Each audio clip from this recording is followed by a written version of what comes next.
Hi everyone, and welcome back to the San Francisco Independent Short Film Festival. I'm Frankie Stewart from Festival Formula, and today we're going to be speaking to some of the filmmakers featured in Relationships Block 3. So I just have a quick icebreaker question for everyone. Don't worry, I'll go around, so it's fine.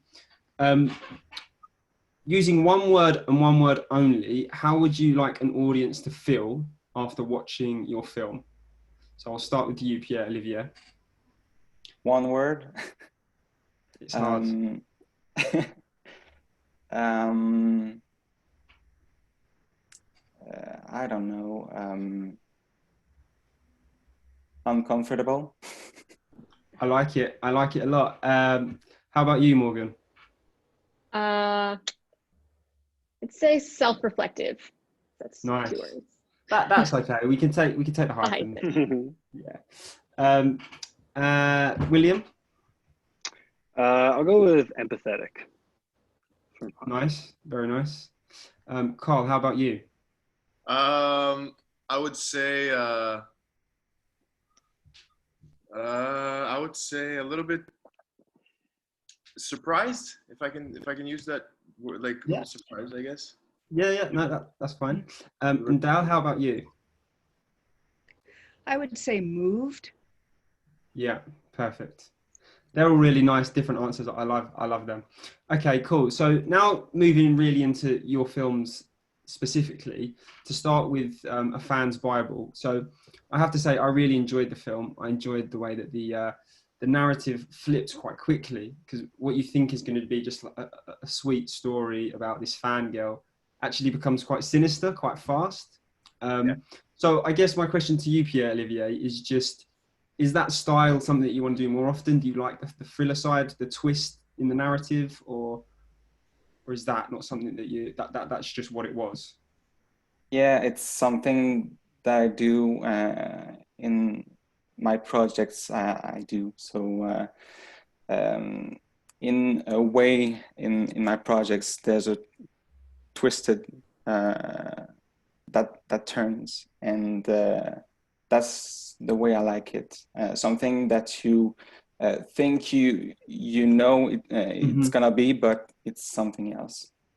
So that's something that you're passionate about and you enjoy. You think that's going to be something that's consistent with your work? Yes. Very nice. I think even with my character, if I can add on the fact that I don't think we see it coming that he's homosexual. Like I don't think it's there, and that's another twist, also. And then Definitely. there's also the sinister side of the fan that's completely out of it, crazy. So yeah, it's pretty interesting the way he works it. Definitely, and I think that's what stands out. And I did want to ask Carl, how difficult was it for you, or how easy was it to sort of switch? Because obviously at the start your character is very loving, and you're this pop star, and then you sort of switch halfway through when you actually become quite angry. Yeah, I guess it was pretty. I just need to refocus a little bit. It wasn't too difficult. I mean, for the short film, we had a little bit of time to do it. So, I mean, we took in that time and we used all of it that we could. We also had a few days. Actually, we met for rehearsals, like a few weeks before, and we read the script together and we looked at it. We looked at how we can change a few things before getting on set and doing the actual filming. So it helped us to prepare beforehand. Nice, very nice. Morgan, moving on to Ghosted. Again, I think this film is brilliantly done, and I think what stands out for me is the way that the animation, sort of overlaid animation, really helps the narrative. I think it's also done in a very original style that I've never seen before, and I really like the way it gives you an insight not only to what's going on her phone, but in her mind as well. So I thought that was amazing, and I'm just curious, was that always part of the plan to have that, or? It's yes, but it evolved at the last minute. So I don't know if you guys have seen the film or not, but there is a lot of text language and like introspective phone language that is all done in a hand-drawn animated style. And that actually, you know, when we were in pre-production, we couldn't figure out any pretty way to make a shot around a phone. I think no matter how you craft it, like a phone is just a piece of glass, and it's so, I just, it's not nuanced, and you don't really get that personal feeling that a phone gives you. So yeah, so we knew that we were having this animated sequence at the end, and my background is a combination of film and animation. So it naturally made a lot of sense to show all of the texts and the phone language in this hand-drawn style that really expresses the way that she's feeling on the inside. So the text can have a transition and, you know, bulge or glow or blur in the way that she sees it in her mind. I think you, executed that idea brilliantly, and I think it really works. You know, that sort of anxiety that sometimes, I think we've all been there. If you're waiting for that specific message, or if you're not waiting for, if you don't want the phone to ring, and then you hear that buzz, and it's that sort of pang of anxiety. So I think you really did that well. So you mentioned that your sort of background is animation and narrative. So do you have inspiration for that, or is that just what you found yourself doing, or? Yeah, it wasn't really intentional. It's just my path. I originally come from a fine arts background, and that sort of segued into graphic design, illustration, animation, and then ultimately film. So that's sort of the progression. And now the work that I do, or the work that I'm most drawn to, is work that encompasses all of those factors. So I can just use those different parts of my brain and get to explore all the things that I'm interested in. And how difficult is it? Because obviously, when the animation comes after, right? So how difficult is it to, I suppose, make sure that what you're getting on, you're capturing, is going to sort of work when it comes to the animation? Or do the storyboards really help with that, I guess? Or yeah, so it comes with a lot of pre-production, a lot of planning. Basically, with animation, you pretty much want to have everything edited before you begin, because it's such a time-consuming process. And the way that I animate is frame by frame. So you don't want to animate anything that you're not going to use. That just would be an immense waste of time. So you really have to plan in advance what you want to animate. So that really goes into the pre-production with shot planning and storyboarding. You know, and then once you're animating, there's room for exploration with transition or colors or texture, but the bulk of it, the story, was all planned in advance. Cool, very nice. Dal, if I can move on to Entwined now, which again I think is a very powerful story, especially given the current sort of circumstances. If I can mention, obviously, reference to the Black Lives Matter movement, especially. I think it makes sense to ask, what have audiences' responses been to the film so far? There have been tears. People, when I said the word moved, it is a reaction I often get of people feeling quite attached to these two characters and really wanting them to be together. And knowing the bittersweet reality that they can't. So there's been that reaction. Generally, yes, the issues of interracial relationships obviously comes up. I think you're right that it's more pertinent now than it ever has been.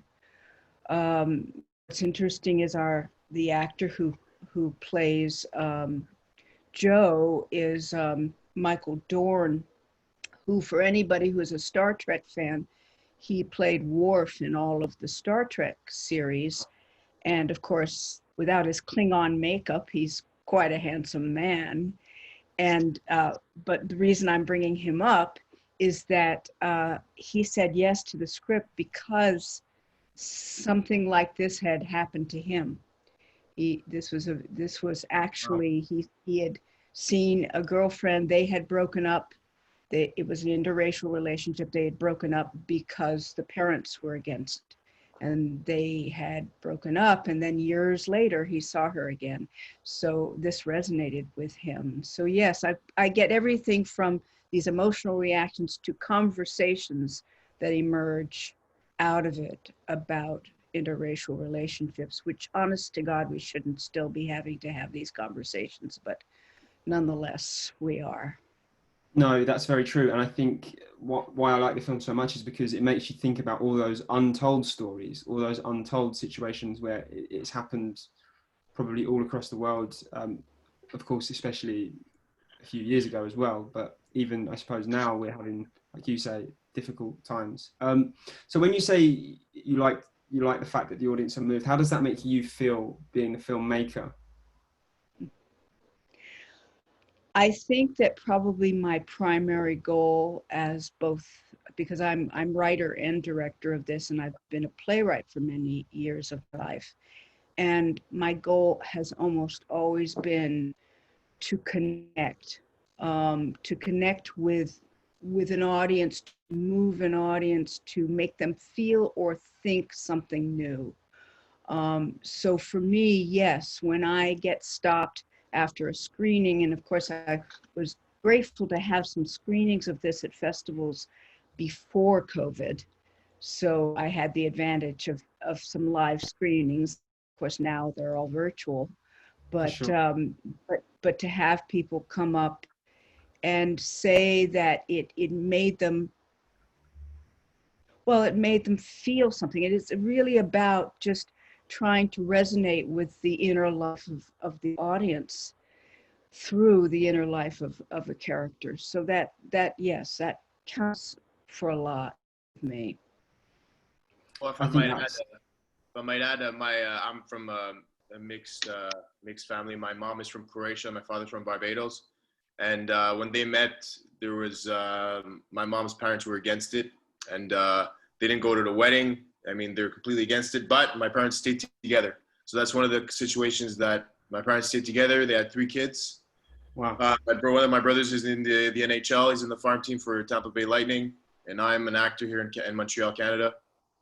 And my other brother's a politician. So it just goes to show that some great stuff can happen from it. And you know, it was pretty interesting to see that if it didn't happen, like if I was still some image somewhere in someone's thoughts, you know. So it's pretty good to also see the other side, that there's some people that stay together, you know, through the hard times of their parents even saying no and all that. So it's pretty interesting. Yeah. Oh, I love that. I love hearing that. It's Yeah. fabulous. That really is quite a beautiful moment there, actually. Yeah, it writes itself sometimes. Dal just mentioned there about physical screenings. Just before we move on to you, William, I do just want to ask Morgan and Carl and Pierre Olivier, have you had any screenings in a cinema yet, or have they all been virtual? What sort of stage are you at? Not for this film, No, unfortunately. No, unfortunately. sadly, we released it just as COVID hit. Oh, So okay. Mm. How about Not you? yet. Not Not yet. yet. Yeah. It depends how it's gonna be in months. So some cinemas were opened, but with new rules, they had to shut down again. So it really depends how it goes. Yeah, well, fingers crossed that you do, because obviously that's where we want to be watching film. William, yeah, so moving on to Hanging on a Telephone, I would say stylistically, this film probably is very different to the other narratives in the block. So I guess my question to you would be, what films or what work or what directors sort of inspire that style, or is it something that you see as your own? Yeah, just want to say first, sorry about technical difficulties. My internet kind of keeps cutting out, No, that's so fine. hopefully No, not too disturbing. Yeah, I would say stylistically it might be a bit different. I feel like thematically I could draw a lot of parallels to the other films in this series. I mean, obviously that's why they're a series. I think that sure. each film does deal with a kind of a sort of loss, you know, in different ways, which I think is a kind of an interesting way to kind of tie all the films together. But for me, I don't view this style as my own. It's definitely heavily influenced by a lot of directors. I think I try to take from a lot of different places. Robert Bresson is a big influence on me, as well as Fassbinder, as far as just the framing and the kind of slower pace. I think those directors definitely influence me. I'm trying to think of. I mean, I definitely lifted a shot from Taxi Driver in it. So Scorsese is another influence, and like Nice. some moving camera stuff like that. So yeah, it's always kind of tough. I think for me, it is kind of trying to take pieces of directors I like and kind of meshing it into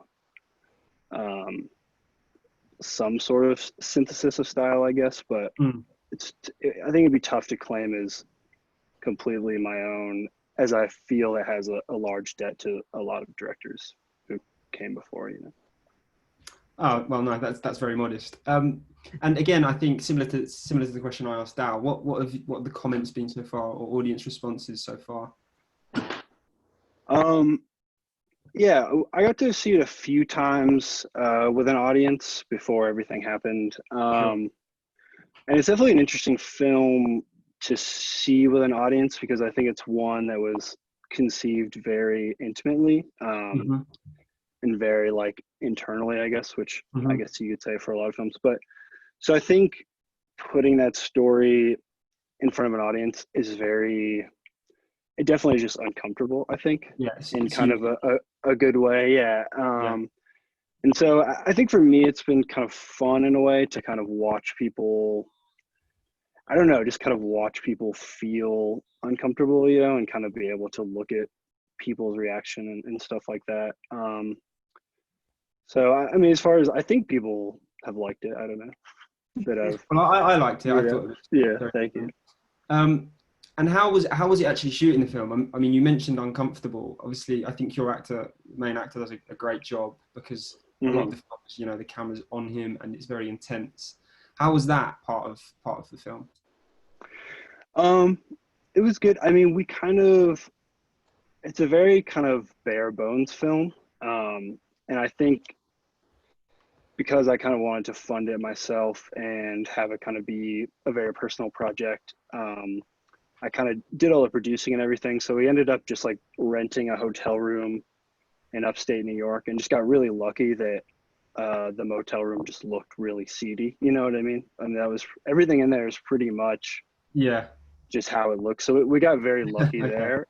And then just for the content of the film, I tried to, first of all, just make sure that both actors were comfortable. And I think just allowing them to be able to go as far as they could go, you know what I mean? And then maybe even at that point telling them to like bring it back or something. But I think just having the freedom to kind of play and kind of go different directions and kind of find it during the shooting. And I think a part of that too is maintaining a kind of calm on set in a way. Like there weren't really a lot of like jokes and like messing around and things like that. It was a very kind of serious shoot in a way, and everyone, I was fortunate enough to have a crew where I feel like everyone really committed for that 10 or 12 hours that we shot it in. And so yeah, that helped a lot in kind of achieving that atmosphere for those actors to go where they needed to go. Definitely. Moving back to A Fan's Bible, because obviously you have a level of intimacy in that film as well, guys. How did you find that? Obviously, both directing and actually starring. Well, you can start. Yeah, Olivier. No, start.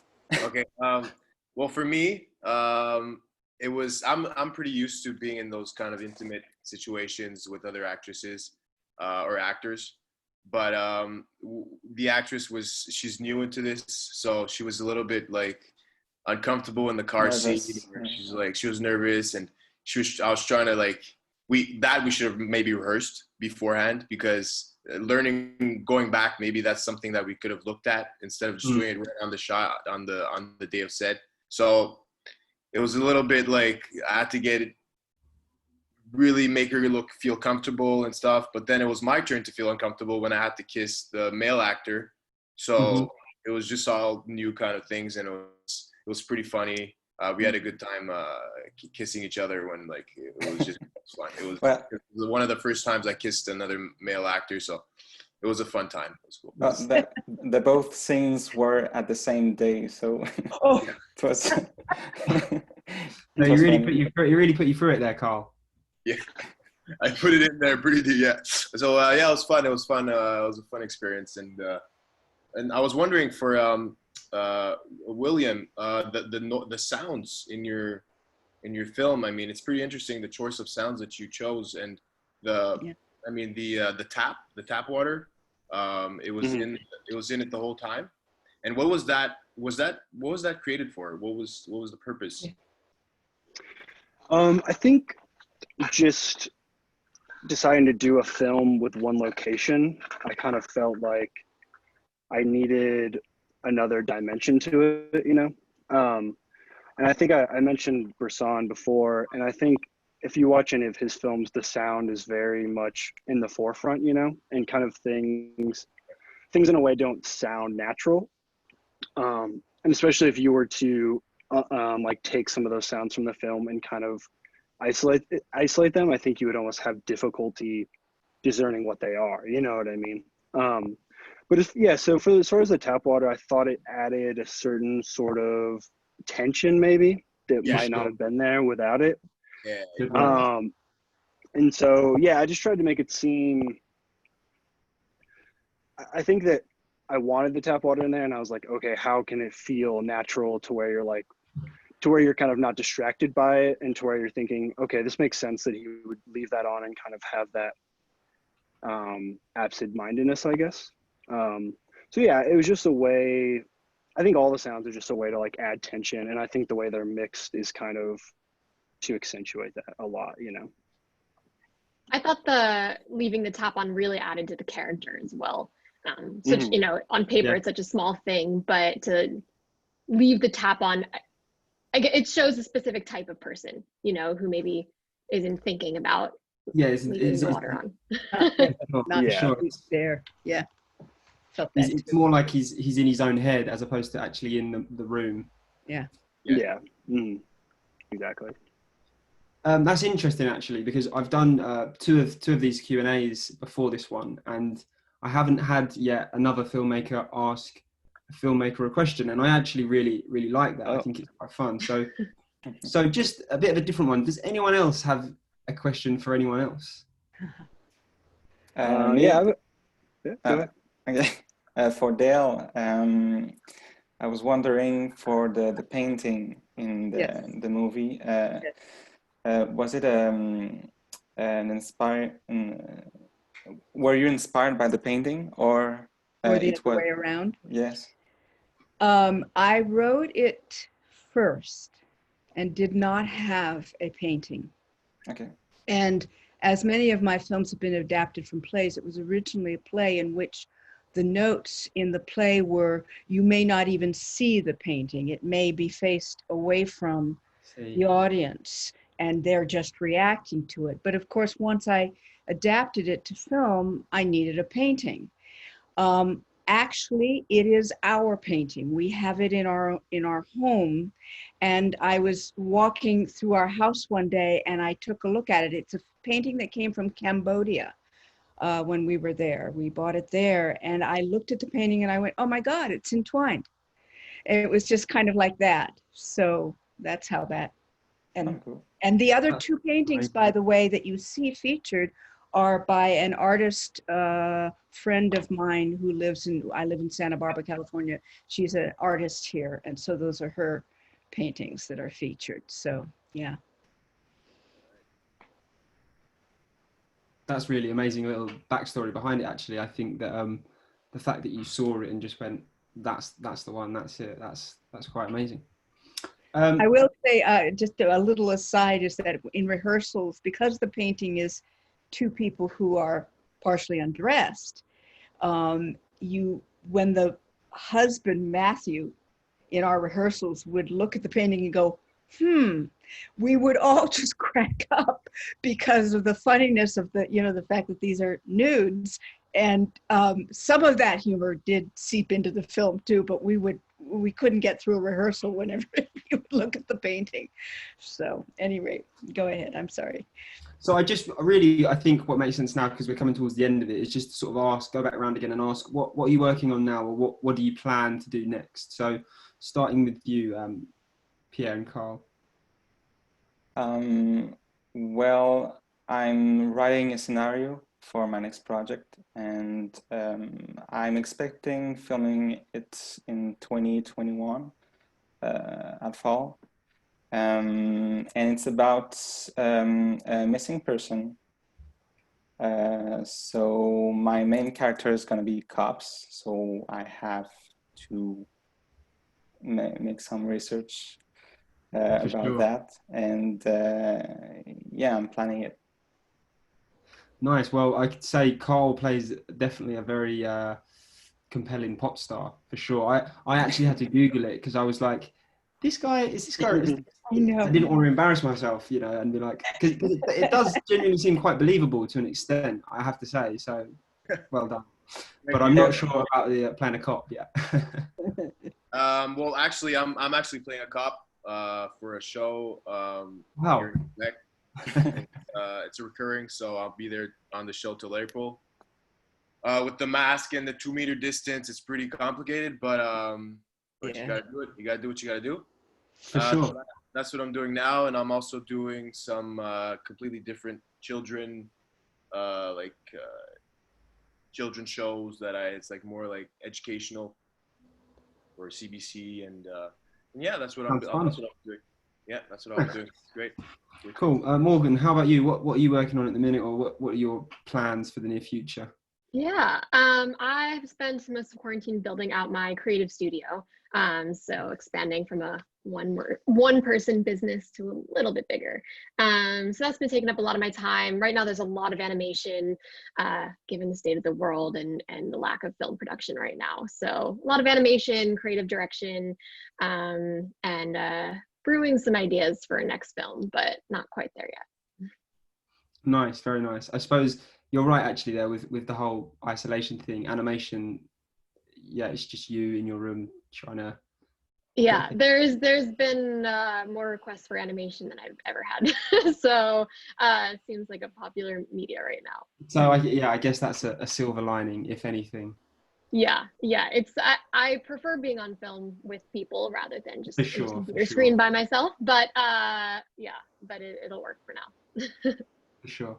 And Dale, how about you? What are your next plans? Or Well, it's interesting what Morgan said, because I think we all sort of made a left turn, when COVID hit. And for me, I was planning to go to a lot of live festivals because I actually have 3 films circulating right now. And of course, they've all gone virtual. So I'm at home. But the advantage of being a writer, as in Morgan's advantage of being an animator, is that you can return to that. I can do that at home any hours I want, any way I want. So what I'm really working on is writing. I was going to go into production with a couple of other new shorts, but that got shelved. So I've been working on a couple of feature-length screenplays, and I am also working on another play. So that's and I'm with a team of writers. We're putting together a possible pilot for a television series that we were planning to pitch. So it's been all exciting. about writing. Yeah. So Nice. that's what's happening. That's really positive. One of the questions that I ask some filmmakers beforehand as well is how has it been being a filmmaker during the pandemic? And Morgan and Dow, you briefly touched on that there, and I'm glad that you sort of have a bit of a positive spin to put on it. That's really quite refreshing. William, how about you? What are your next sort of plans? What does 2021 look like? I've been kind of just quarantined, obviously, for a while. I've been using a lot of the time to focus more on music, because I make music as well. So that's been kind of easier to achieve, obviously, without people. But I'm thinking of film things that are like you're able to achieve during quarantine, I guess. And so I'm actually back with my parents right now, and I found like one of our old VHS cameras, and then just trying to like film random stuff on that to kind of mess around, or you know what I mean. And I kind of like the distorted look of that medium as well. So, but yeah, I had a few questions if I could ask him. I don't know if we're short on time or. No, that's absolutely fine. That's absolutely fine. If anyone has to go. But yeah, I had a couple questions for Morgan. I was curious, in those kind of flashback scenes, Was any of that shot on a Super 8 or film, or is it just Yeah. a kind of after? Yeah. Yeah, so we shot those flashback scenes on 5 different formats. Okay. So yeah, it was a combination of the digital stuff was Alexa Mini, but then we used some Super 8 and some mini DV, like an old camcorder, and some iPhone and animation. So yeah, that was a mix. It started out as a financial limitation of not being able to rent the camera for a second day. But it ended up working into the concept as well to have this sort of visceral difference between reality and past. Yeah, definitely. No, I really like that actually. I think it seems like that's almost like a better choice than having the camera you wanted, or you know what I mean, obviously. Yeah, But, I think financial limitations often open your creativity to think of alternate methods and ways that end up being a blessing in disguise. Yeah, absolutely. And I just wanted to say I thought it was a really great detail how your character, or you showed your character wrapping the cast before a shower. And I read it was kind of something that did happen to you, so like it made a lot of sense, and I thought that kind of gave it another level of depth. And I was like, oh, like, wow, having a broken leg really sucks. You know what I mean? In that way. Thank you. It's funny that you mentioned that, because when we were just in script mode and I was sharing it with some friends, I got multiple comments where people were like, "You don't wrap a cast. Like, why is that in there?" But that you can't get a cast wet. Yeah, it's definitely a huge pain. Yeah. And I was wondering, have you ever seen the film Personal Shopper with Kristen Stewart? No, I have not. It's like one of the few films I've seen that I think actually does a really good job of shooting an iPhone, because I do think it is really difficult.